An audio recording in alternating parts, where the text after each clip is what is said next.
U Hrvatskoj na nešto više od 20.000 sklopljenih brakova dolazi preko 6.000 razvoda, a svaki treći brak ima tendenciju da se raspadne. Kako bi se brak proslavio i osnažili parovi u svojem savezu i predanosti, udruga Fokus, koja se već više od 20 godina bavi razvojem civilnog društva, pokrenula je inicijativu Hrvatskog tjedna braka.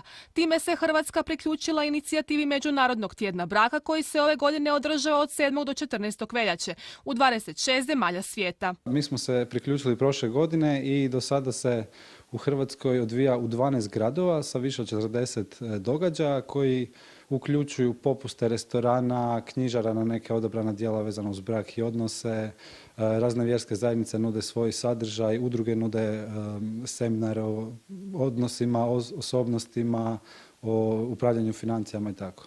Iz udruge Fokus kažu kako je sama inicijativa Hrvatskog tjedna braka preventivnog tipa. S obzirom da je naš moto mijenjaj sebe, mijenjaj društvo, mi vjerujemo da će promjena doći od toga da pojedinci učine prvo nešto u svom životu.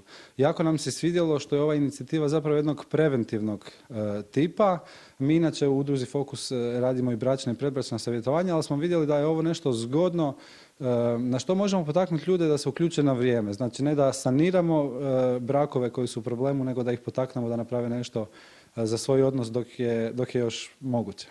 Parovi koji žele sudjelovati u Hrvatskom tjednu braka imaju nekoliko opcija. Najjednostavnije je da potraže stranicu kako se uključiti, tamo imaju 10-ak kreativnih ideja o tome što mogu napraviti u ovom tjednu. Ako žele malo veći angažman, mogu potražiti kartu sa lokacijama gdje mogu vidjeti što se odvija po Hrvatskoj i da li ima nešto što se odvija u njihovom mjestu, bilo da se radi o seminarima, radionicama, obnova bračnih zavjeta ili nešto tako i mogu se priključiti tome. Postoji treća opcija gdje pojedinci sami mogu napraviti nešto za druge parove. U tom smislu se onda priključuju restorani koji, evo poput jednog restorana, nude popust u iznosu broja godina koje je bračni par u braku, knjižare daju određene popuste na svoje proizvode. Povodom Međunarodnog tjedna braka, Zagrepčani koji su već godinama u bračnoj zajednici udjelili su neke savjete mlađim generacijama. Tolerancija, majka. Samo tolerancija.